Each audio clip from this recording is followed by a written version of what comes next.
Good morning, friends. I hope this video finds you well on this Thursday. Today, I'm going to talk a little bit about this really complicated article I have assigned to the class. I assigned this article for actually a couple reasons. The first reason is this is what you're going to get when you get into university. This is the type of reading you're going to be asked to do, and it's hard. Just like every other job or profession in this world, we in academia, we have our own jargon and we write in a very specific way, which is what I've been trying to help and encourage you all to do. But we also speak in a certain way. It's academic speak, it's academic jargon, and it's hard to learn how to read this stuff, but it's extremely important. Because this is the type of stuff you're going to get, especially if you decide to go past a bachelor's degree. This is the kind of thing you're going to be reading. And you're going to think to yourself, oh my God, can't they write in English? And I totally agree. As you notice in my other articles in the class, they are not written in a way that sounds as complicated or with this much specialized or even stylized language. But when you have to publish with academic journals and you're publishing academic books, there is a need to write with this type of jargon. Okay, so it's really good practice to try to tackle this article. I don't expect that all of you are going to really read all of it or even understand all of it, but I want to encourage you to give this a try, because the more familiar you become with this type of language and this type of writing, the easier it's going to be as you move on in your college and your university experience. I wanted to talk a little bit also, the second reason I assigned this article is it literally encapsulates every major thing that we have discussed and studied from midterms on.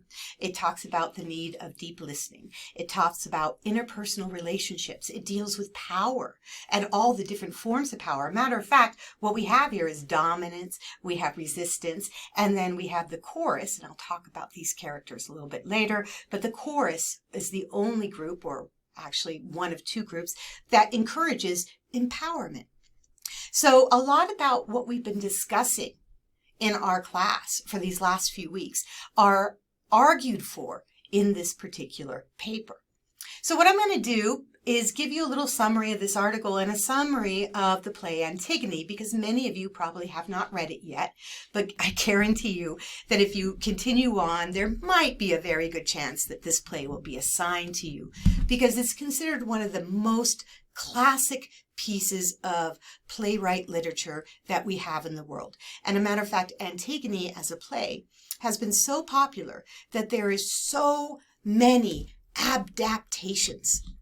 And I'm just going through to show you Google images, because these are all adaptations, images from adaptations, pictures, art that has been done either celebrating the main character Antigone or usually celebrating the other character Creon. And when we see these adaptations, we see an either or presentation of power. Creon versus Antigone.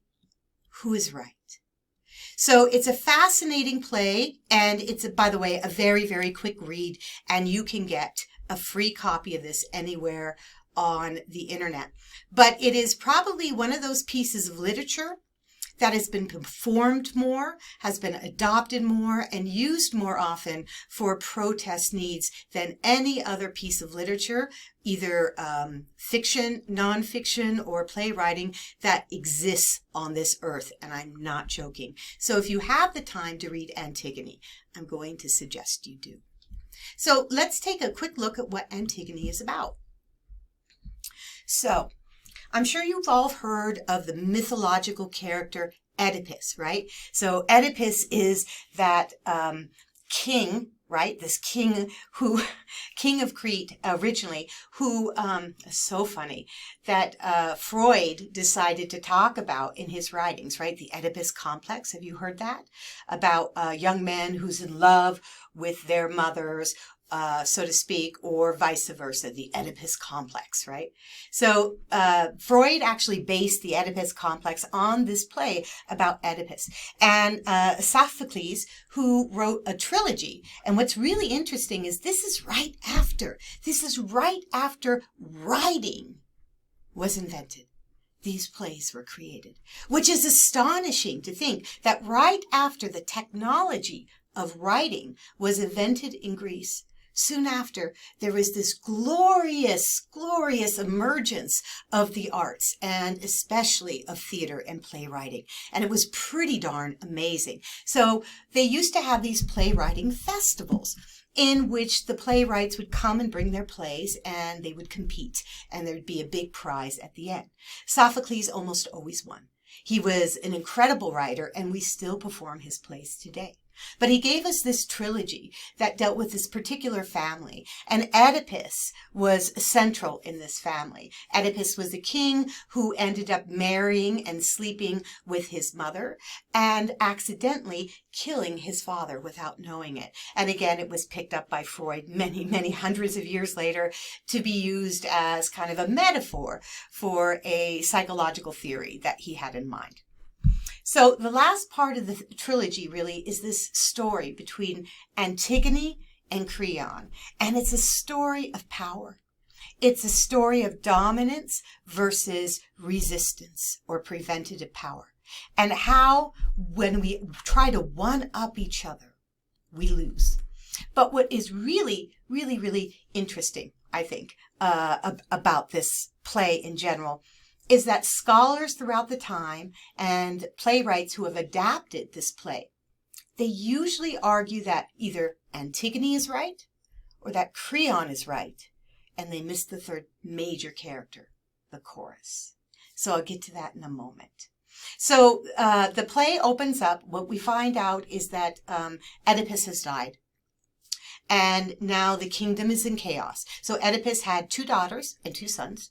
So the 2 sons fight for the right to rule, and they end up killing each other. And one son, though, goes and brings out the enemies to bring them in during this big war, this big conflict in which there is a struggle for who gets to have power over the kingdom, right? So they end up both killing each other, but the son that brought in these other armies, right, he's now considered a traitor. So after the 2 sons kill each other, the uncle of Antigone and of these 2 sons, he assumes power because he's the next one in line. He's the next male person in line. So he assumes power, and he decrees that nobody can bury, nobody can help, nobody can do anything to the traitor son. This is a decree he makes of all the kingdom. And he says that if anybody does try to bury this body, that they're going to be executed as an enemy of the state. Well, Antigone, who is the sister, right? Antigone is the sister is Polyneices, is the person who goes out and gets the foreign princes of thieves to come over and help with the war. And Polyneices is the one who's now a traitor.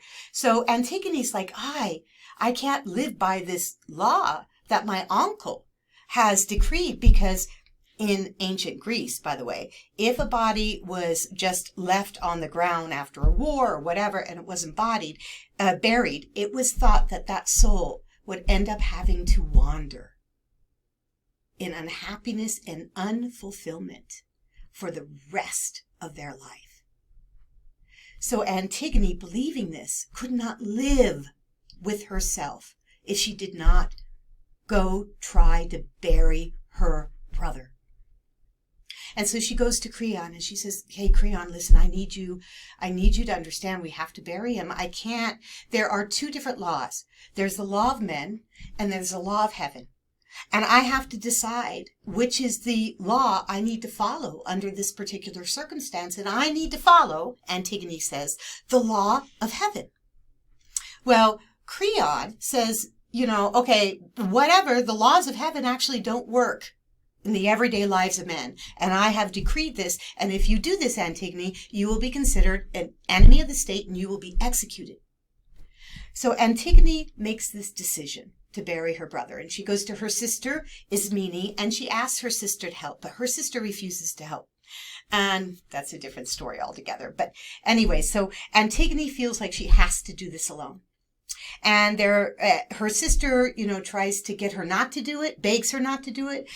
Creon begs her not to do it. There's a lot of people begging her not to do it, but she feels very, very absolutely certain that if she doesn't bury her brother, he will wander the earth for the rest of his spiritual life. His soul will wander the earth and will never find peace. And she just can't live with that. So she goes out to the desert where the big war was fought. She finds her brother's body, which has been exposed now for, I think, approximately 24 or 48 hours. I can't remember the actual timeline. But at this point, animals have already gotten to the body, and she is horrified.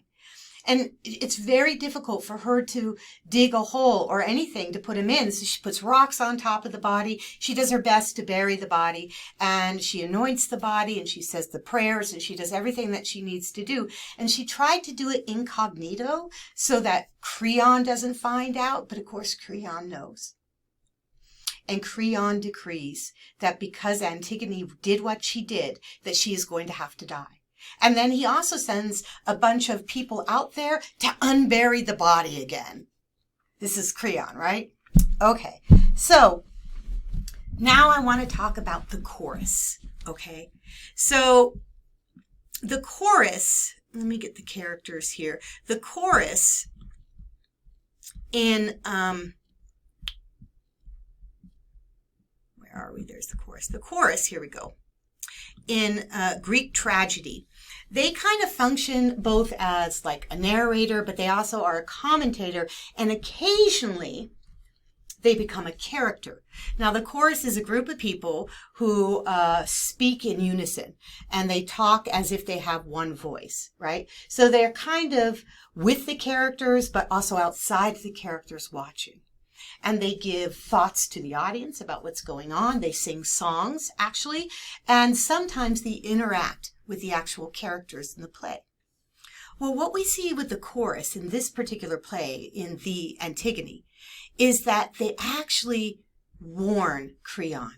The chorus warns Creon that if you stick with the letter of the law that you have given about this decree, that if anybody buries Polyneices, that they themselves are going to be executed as an enemy of the state. The chorus says you can't do this. You can't just ignore the laws of heaven, especially in that society, right? You have to find a way to maintain your authority, but at the same time, live with the spirit of the law rather than the letter of the law. Because if you kill Antigone, the chorus basically suggests, chaos is going to come. And indeed, we later have this seer that shows up, this character that can see all things. And the seer comes to Creon and also says the same thing. You don't want to do this. You do this, you're going to create chaos. But Creon won't listen. And Antigone wouldn't budge. So now we have domination, resistance, domination, resistance, domination, resistance. And what happens? It's a no-win situation because the whole entire city goes into famine, people die, there's all these horrible consequences of this disagreement, this power disagreement between Creon and Antigone. And that's just really a basic overview of the play. Now, I'm going to talk a little bit about the article, and I promise I'll try to make it as fast as possible. When I wrote this article, I wrote it because one of the things I found, I actually took a class on the Antigone. The Antigone is one of my favorite classic plays. As you all know, that I'm also into theater and film. So it's one of my favorite classic plays. And there was a class offered in my PhD program that looked at, I think, 40 different versions of the Antigone, and we compared them. And we looked at how scholars had talked about this play over time and how playwrights had interpreted it, so on and so forth. What struck me in this class was nobody paid attention to the chorus, The chorus is giving us really good warnings. The chorus is telling us that the better path is the path of empowerment. Now, of course, these words were not used. They didn't use domination. They didn't use resistance or empowerment in their formulations of power, right? But that's what the choir was asking Creon to do, to live with the spirit of the law rather than the letter of the law.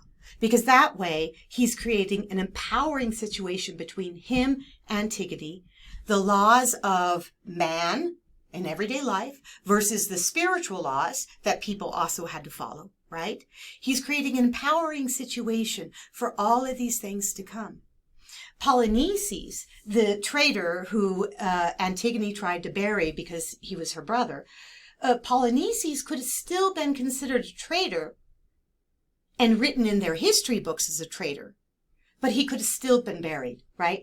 So that way, Creon could have had a good medium. There could have been a negotiation of meaning. There could have been compassion. There could have been another road besides the entire destruction of a kingdom, which is what ended up happening at the end of this play.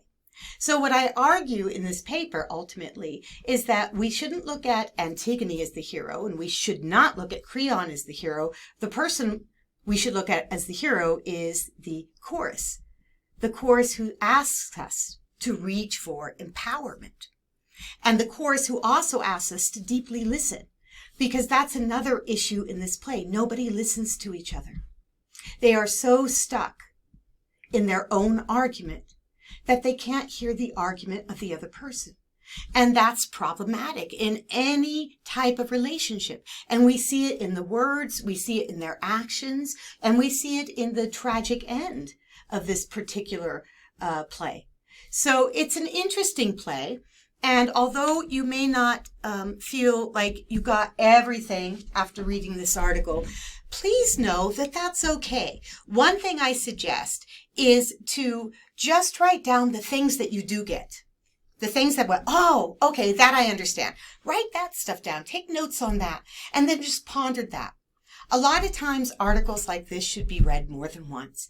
In my experience, what I do when I come to an article like this with very thick and specialized language and specialized arguments is I'll read it through once. I'll write down my initial thoughts. And then I'll walk away from it for a couple days. And then I'll browse through it again and I'll see if I can make any other connections. Because articles like this are really dense. And so an initial reading is almost never enough. And the other thing I wanted to say is the citation form you see here is different than what we do in our class. It is specific and specialized for this particular publication. So just so you know, that's why you see something different. And I'm going to leave it here because I think that's enough. But I hope that you enjoyed this little discussion about this article, and I'll probably touch upon it in our class meeting. Thank you so much. Take care and aloha.